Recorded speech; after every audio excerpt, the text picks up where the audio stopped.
Hello जय Shri Krishna friends came छो हूँ दर्शना मारा नवा विडियो में तमारू बधानु स्वागत करूँ छूँ अने आशा करूँ छूँ कि तमे लोको मजामां ज हशो।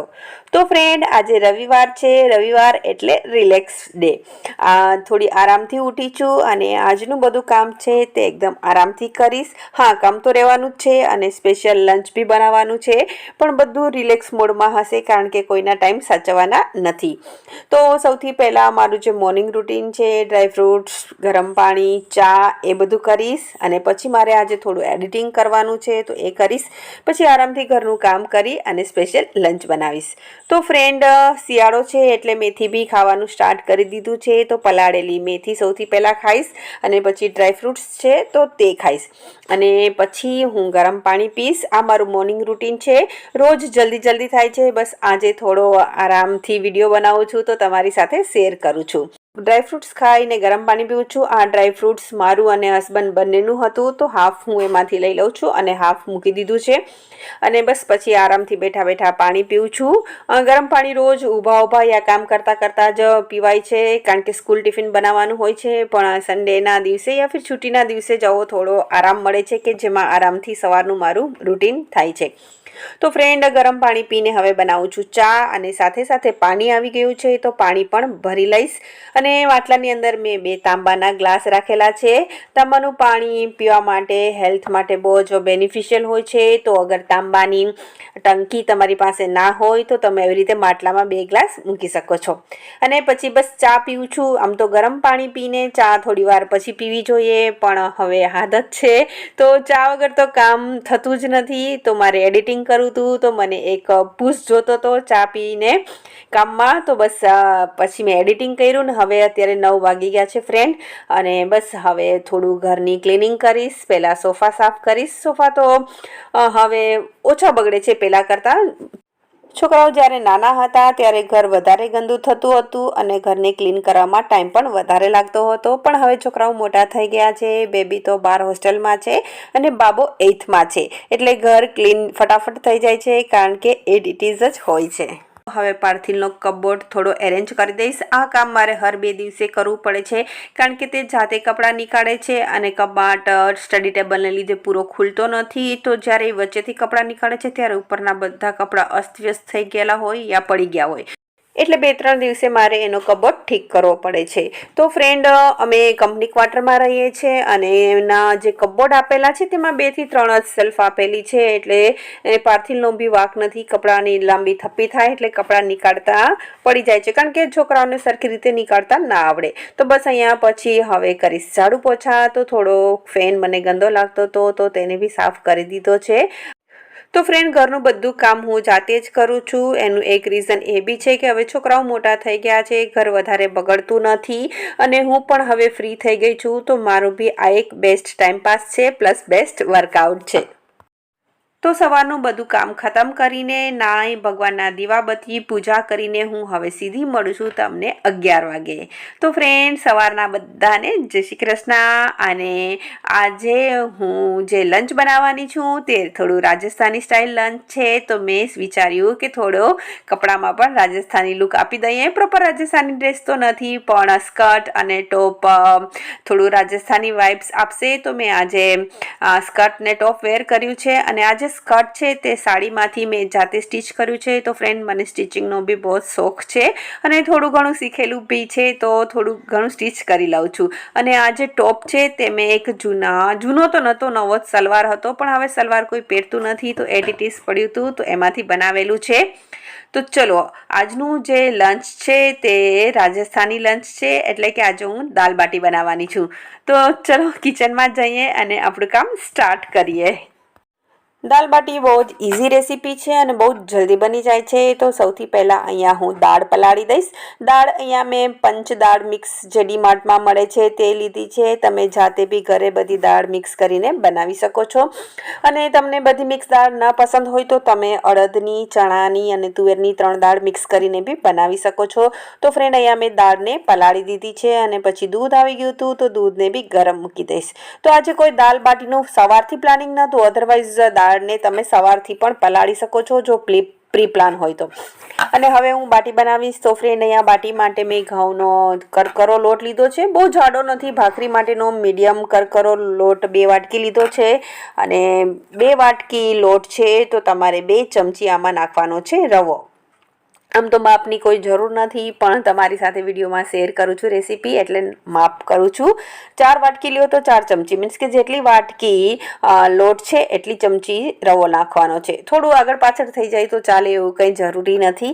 અને પછી એમાં સ્વાદ અનુસાર નમક, અજવાઈન થોડી મસળીને નાખવાની છે, કારણ કે એનો ટેસ્ટ આવે. ના પસંદ હોય તો સ્કીપ કરી શકો છો. અને પછી થોડી કસૂરી મેથીને બી એકદમ બારીક કરીને નાખશું. અને પછી એમાં નાખશું થોડો સોડાથી બાટી ફૂલે છે, એટલે એક નાની ચમચી, એકદમ નાની ચમચી છે નાખેલી છે સોડાની. અને પછી એમાં ઘી અને તેલ બેયનું મોણ નાખશું. જો તમને ઘીનો ટેસ્ટ પસંદ હોય તો એકલું ઘી બી નાખી શકો છો, કારણ કે મને બહુ ઘી વધારે લાગે, એટલે અહીંયા મેં ઘી અને તેલ મિક્સ કરેલું છે. અને પછી ગરમ પાણીથી લોટ બાંધવાનો છે.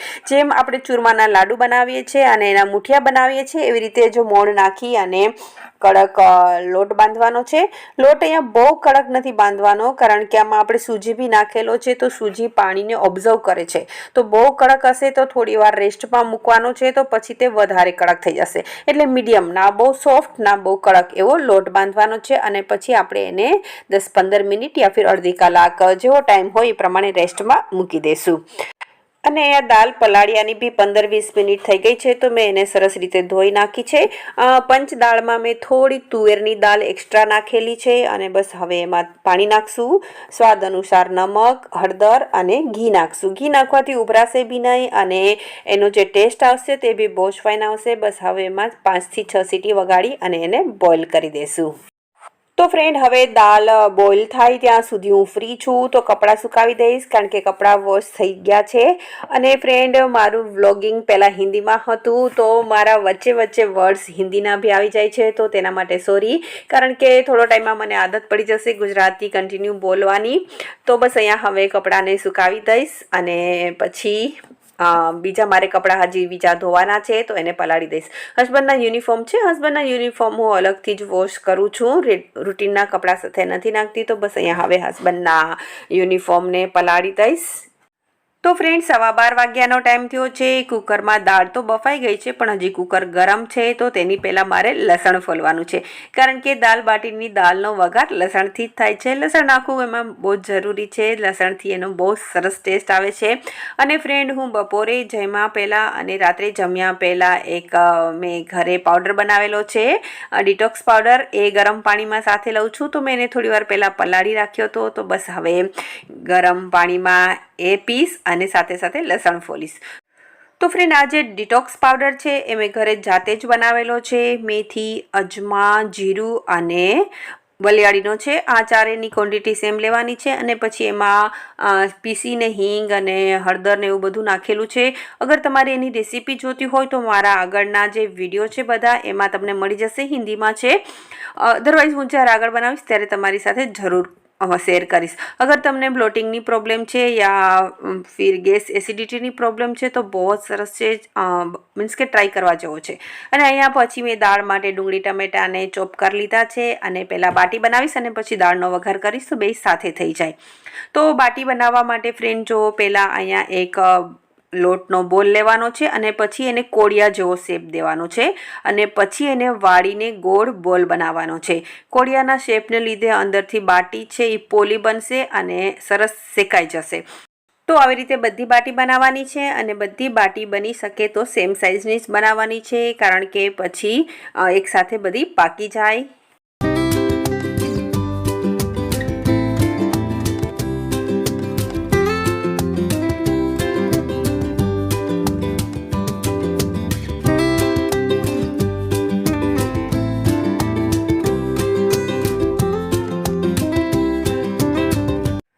તો અહીંયા બાટી બની ગઈ છે. હવે બાટીને આપણે પહેલાં બેક કરી લઈશું અને જ્યાં સુધી બાટી બેક થશે ત્યાં સુધીમાં બીજી સાઈડ આપણે દાળનો વઘાર કરી લઈશું. તો ફ્રેન્ડ અહીંયા મેં બાટીને બેક કરવા માટે અપમ ટ્રે લીધી છે.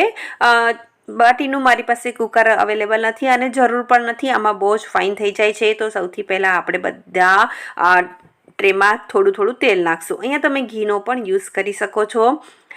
તો બસ અહીંયા થોડું તેલ નાખી દીધું છે. આ તેલ નાખવાથી એકદમ ફ્રાય થવા જેવી થઈ જશે અને ગેસની ફ્લેમ એકદમ સ્લો રાખવાની છે. સ્લો આંચ ઉપર જ આપણે એને પકાવવાની છે. બસ હવે બધી બાટી મૂકી દઈશું. જો ટ્રે ગરમ થાય પછી તેલ નાખવાનું છે એટલે બાટી ફ્રાય થશે અને બસ પછી એને ઢાંકીને 5 મિનિટ રાખવાનું છે. 5 મિનિટ પછી પાછું ઉપરથી તેલ નાખવાનું છે અને પછી એને ઉલટાવવાની છે. તો એકદમ સ્લો આંચ રાખવાની છે, ધ્યાન રાખવાનું છે, અધરવાઇઝ તે બળી જશે. અને 4-5 મિનિટ પછી ચેક કરવાનું છે કે બાટી આપણી બ્રાઉન થઈ ગઈ છે કે નહીં. વચ્ચેની થોડી બળી જ જાય છે. આમાં મારે ટ્રેમાં પ્રોબ્લેમ જ છે. હવે એની સાઇઝને લીધે થાય છે કે ખબર નહીં, પણ વચ્ચેની મારે થોડી જલ્દી થઈ જાય છે. તો ફ્રેન્ડ અહીંયા પાછી મેં ઉલટાવીને 5 મિનિટ બેક થવા માટે મૂકી દીધી છે ને હવે હું દાળનો વઘાર કરીશ. તો દાળનો વઘાર ઘીથી કરવાનો છે. તો અહીંયા હું ઘી અને તેલ બે મિક્સ નાખીશ કારણ કે એકલો ઘીનો ટેસ્ટ મને ઓછો પસંદ છે અને બાફવામાં આપણે ઘી નાખેલું જ છે. તો સૌથી પહેલાં અહીંયા નાખીશ જીરું. જીરુંને થોડું બ્રાઉન થવા દેવાનું છે અને પછી એમાં નાખવાના છે લાલ સૂકા મરચાં અને લીમડો અને પછી એમાં નાખવાનું છે લસણ. હિંગ નાખીને આ દાળનો વઘાર લસણથી જ કરવાનો છે. બહુ સરસ ટેસ્ટ આવે છે. અને પછી નાખી દઈશું ડુંગળી અને પછી આદુ મરચાંની પેસ્ટ અને પછી બધાને મિક્સ કરીને 3 થી 4 મિનિટ એકદમ સ્લો આંચ ઉપર આપણે ડુંગળીને સોટે કરવાની છે. અને જ્યાં સુધી ડુંગળી સોટે થાય ત્યાં સુધી બાટીને જોઈ લઈશું. તો ફ્રેન્ડ જો બાટી બે સાઈડથી પાકી ગઈ છે. હવે આપણે એને ત્રીજી સાઈડ રાખશું. ચારે સાઈડથી બાટીને પકાવવાની છે અને તમે જોઈ શકો છો બાટીમાં ક્રેક્સ બની ગઈ છે. બાટી બહુ સરસ રીતે અંદરથી બી પાકે છે. અને હવે ડુંગળી બી સરસ સોટે થઈ ગઈ છે. તો એમાં નાખશું ટમેટા અને પછી ટમેટા સોફ્ટ થાય ત્યાં સુધી એને પકાવવાના છે. અને એમાં એકદમ બેઝિક મસાલા જ નાખવાના છે. સૌથી પહેલાં સ્વાદ અનુસાર નમક નાખશું. દાળમાં નાખેલું છે એટલે અત્યારે થોડુંક જ નાખવાનું છે. અને પછી હળદર, લાલ મરચું અને ધાણા જીરું, બસ આ 3 જ મસાલા નાખવાના છે. કોઈ એક્સ્ટ્રા મસાલા એમાં વધારે નથી પડતા. અને જો તમને ગરમ મસાલાનો ટેસ્ટ પસંદ હોય તો તમે નાખી શકો છો. હું અહીંયા નથી નાખતી તો મેં નથી નાખ્યો. અને ફ્રેન્ડ જો બાટીને હવે આપણે પાછી ઉલટાવી દઈશું એટલે ચારે સાઈડથી બાટી સરસ પાકી જાય. વચ્ચેની બાટી તો ઓલમોસ્ટ લગભગ થઈ ગઈ છે કારણ કે ત્યાં વધારે હીટ લાગે છે તો તે જલ્દી પાકી જાય છે અને થોડી કાળી બી થઈ ગઈ છે, બ્લેક. તો એને સૌથી પહેલાં નીકાળી દઈશું અને બીજી બધી બાટીને આપણે ઢાંકીને 2-3 મિનિટ પાછી થવા દઈશું. અને ફ્રેન્ડ જો અહીંયા આપણી જો ડુંગળી ટમેટાની ગ્રેવી છે તે બી સરસ પાકી ગઈ છે. તો હવે એમાં દાળ નાખી દઈશું. જરૂરિયાત મુજબ પાણી નાખશું. બહુ પતલી નથી કરવાની અને બહુ જાડી બી નથી રાખવાની. કન્સિસ્ટન્સી એની પોરિંગ રાખવાની છે. અને પછી લીંબુનો રસ અને ધાણા ભાજી નાખશું અને પછી 5 મિનિટ ઉકળવા દઈશું તો દાળ તૈયાર થઈ જશે. તો ફ્રેન્ડ આ રેસીપી બહુ જ ઇઝી છે અને દાલ બાટી બનાવવી બહુ જ ઇઝી છે. ક્યારેક એમ થાય કંઈ નવીન ખાવું છે અને ઓછી મહેનત કરવી છે, ફટાફટ થઈ જાય એવું કંઈક બનાવવું છે તો દાલ બાટી જ મારા ઘરમાં બને છે અને બધાને બહુ જ ભાવે છે. તો ફ્રેન્ડ આ રેસીપીમાં કોઈ બી ચેન્જીસ કરવાની જરૂર હોય, કંઈ એડ ઓન કરવાની જરૂર હોય તો મને જરૂરથી કોમેન્ટ કરજો. કારણ કે મારી ચેનલ કોઈ કુકિંગની નથી અને હું કુકિંગમાં કોઈ એટલી બધી એક્સપર્ટ નથી. તો કાંઈ બી આમાં જરૂર હોય કે આવી રીતે બનાવી શકાય તો મને જરૂરથી કોમેન્ટ કરજો. અને ફ્રેન્ડ જો બાટી બી થઈ ગઈ છે. ગેસ મેં થોડી વાર પહેલાં જ બંધ કરી દીધો તો બસ હવે આપણે બનાવી લઈએ પ્લેટ. તો ફ્રેન્ડ અને હા, ઘણા દિવસથી મારો વિડીયો બહુ લેટ આવે છે કારણ કે થોડું મારી એડિટિંગ એપ છે એમાં પ્રોબ્લેમ થઈ ગઈ હતી તો એડિટિંગ થતું નહોતું. તો મારા વિડીયોઝ થોડા લેટ આવે છે. લેકિન હવે ટ્રાય કરીશ કે રેગ્યુલર એક દિવસ છોડીને એક દિવસ હું વિડીયો તમારી સાથે શેર કરું. તો અહીંયા આજે આપણે સોનાની થાળી બનાવશું. તો સોનાની તો નથી, કાંસાની છે. તો પહેલાં દાળ લીધી છે, બાટી છે, ડુંગળી છે, લસણની ચટણી છે, ગોળ છે અને છાશ છે. તો આ છે આજનું આપણું રાજસ્થાની લંચ. તમે બધા પધારો સા. તો ફ્રેન્ડ હું વ્લોગમાં તમારી સાથે મારી લાઈફસ્ટાઈલ શેર કરું છું. હું 40+ એક હાઉસવાઈફ છું અને અત્યારે મારે આ 2 કિડ્સ છે ને બંને મોટા થઈ ગયા છે. તો જ્યારે છોકરાઓ મોટા થઈ જાય છે ત્યારે હાઉસવાઈફની એક મમ્મીની જે લાઈફ છે તે થોડી એકાંત બની જતી હોય છે. અને ત્યારે આપણે કેવી રીતે જીવન જીવવું અને કેવી રીતે આપણે બેલેન્સ રાખવું તે તમને મારા વિડીયોઝમાં જોવા મળશે. તો આઈ હોપ વિડીયો તમને પસંદ આવ્યો હશે. Thank you. Bye. Take care.